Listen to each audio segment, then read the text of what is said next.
So good morning, ladies and gentlemen. So first of all, I would like to take this opportunity to wish every one of you a very healthy and happy 2011. And also wish you a very happy Chinese New Year of Rabbit. Rabbit means react very swiftly. So my name is Zhu Gaozhang, Director of Compliance and Facilitation of the World Customs Organization. I'm very honored to be the moderator of this session. Today, I would like to start this session by citing the first sentence from the first page of the brochure for the Congress. So that is, counterfeiting and piracy are global problems that affect us all.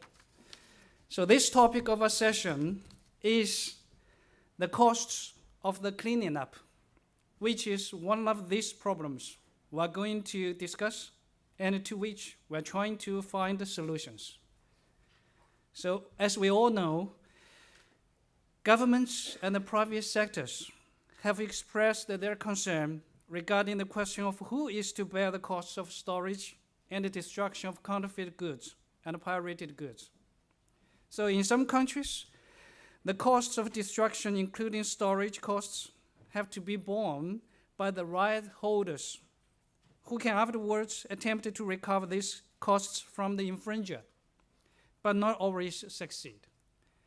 In other cases, especially when dealing with the criminal proceedings, the state concerned normally bears the costs for storage and destruction, which has a significant cost implications,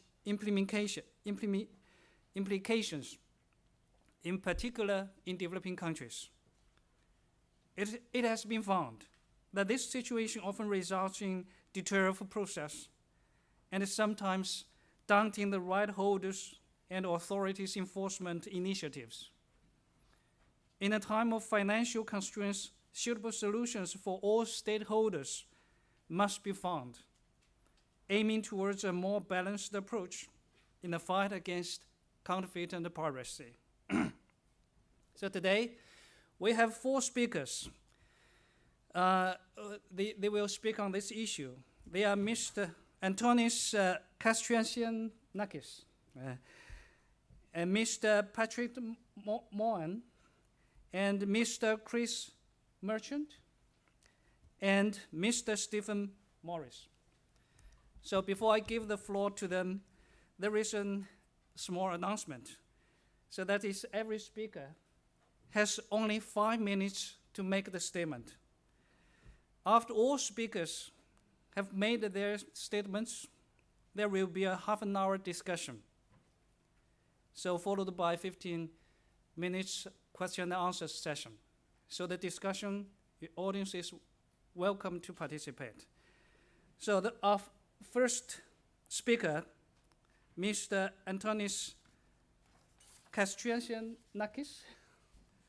So he's the Director of Safety and Security, Trade Facilitation and International Cooperation within the European Commission's Directorate General Taxation and Customs Union.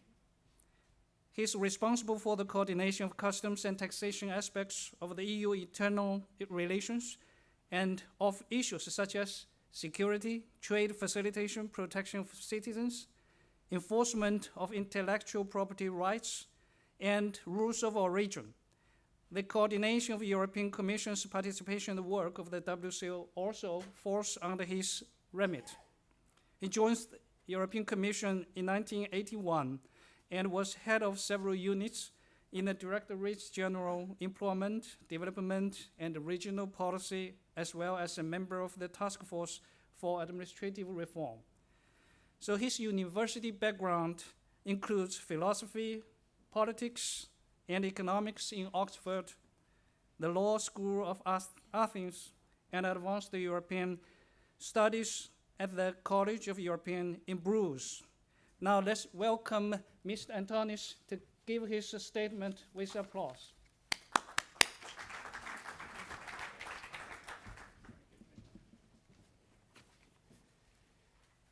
Ladies and gentlemen, good morning, and thank you to all organizers, Interpol, the WCO, WIPO, BASCAP, and INTA, for inviting the European Commission to speak at this important event. And it's also an honor for me to be here alongside my dear colleague Zhu Gaojian and the other distinguished panelists. In this session, we shall tackle the issue of costs, a difficult part of the IPR enforcement agenda. Not surprisingly, I shall be looking at this from the EU perspective, and in my opening intervention, will focus on one aspect: the costs incurred when customs intervene on goods suspected of infringing intellectual property rights. There is consensus that the infringer should be liable for the damage resulting from illicit use of the right holder's intellectual property, as well as for the costs incurred in enforcing those rights. However, this is a sensitive issue in the framework of customs enforcement, particularly as the potential infringer may well be based outside the EU or even be unknown. With regard to customs enforcement, the reference to costs in the EU regulation covers the time period between the detention of the suspect shipment and the decision to address the court. Customs intervene before an infringement has been established. The role of customs is, therefore, to identify and detain suspect shipments, and the decision whether or not there is an infringement is for the court. Our customs legislation places the burden of costs related to storage and destruction on right holders. As part of the application for customs action, right holders sign a declaration in which they undertake to bear these costs. Of course, this does not preclude them from seeking redress through the court in accordance with the common criminal or civil IPR enforcement law. However, the basic system in that is that goods are detained under customs supervision and following a court decision are disposed of also under customs supervision, though not at the expense of customs. We also have a simplified procedure which allows in some circumstances for the goods to be destroyed on the basis of an agreement between the right holder and the supposed infringer, without the case actually going to court. Again, the burden of destruction is not on customs, but on the right holder, unless he has made alternative arrangements with the other party. The whole issue of recovering costs from infringers is problematic. As I have said already, there is consensus that the final attribution of costs should be borne by the infringer. Yet, in the wider debate on the issue of costs, what happens in the absence of an identified and solvent infringer? Should the right holders have the possibility of recovering costs from intermediaries, such as the carriers? As far as the EU is concerned, the appropriate forum for treating these questions should be the more general IPR enforcement legislation. And in this context, I should like to draw your attention to the recent public consultation launched by the European Commission.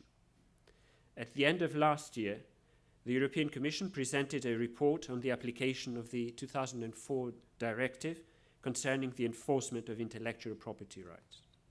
The report and accompanying analysis covers damages and costs, as well as corrective measures. A public consultation on the report was launched on 11th January and runs until the end of March. So the Commission would welcome contributions from all stakeholders on this consultation. I should like to finish with a short comment on the possible constraints in developing countries.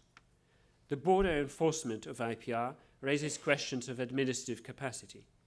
The EU works actively, also with the World Customs Organization, to support capacity building initiatives around the world on a number of customs activities. It may nevertheless be more realistic to assume that there are significant financial constraints for all administrations. The global economic downturn has affected everyone, and in a context where cuts are being made across most administrations, the burden of IPR enforcement should not be underestimated. That being said, in the EU, we are committed to robust border enforcement and look to finding pragmatic solutions in partnership with the stakeholders. To conclude, the issue of costs in the framework of customs interventions is an element of the overall question. It will be interesting to hear other perspectives, and in particular, I'm keen to hear industry on the contribution of the private sector to support effective, sustainable enforcement. Thank you very much for your attention.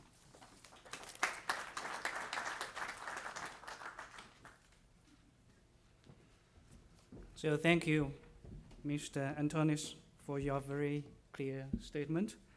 So our next speaker is Mr. Patrick Mohan. Mr. Patrick Mohan is the National Commander of the Customs Border Control in South Africa. He is the first national commander of this paramilitary unit, which he practically established in the year of 2007. In 2009, his spell with the unit was temporarily broken when he was tasked with the establishment of the first Customs Risk Management Unit. After establishing this unit, he was recalled to Customs Border Control Unit in November 2010 to become its national commander once more. Prior to that, he was the National South African Revenue Service Campaigns Manager between 2005 and 2007. Before this position, he was the Senior Research and Analysis Unit Officer. His educational background includes BSO and BS Science degree and BSc Science Honors in the University of Northwest, developed in criminal justice and forensic auditing, and a graduate certificate, graduate diploma, and a master degree in international law of customs in the University of Canberra. So now, I would like to invite Mr. Patrick to give his statement. Let's welcome him with applause.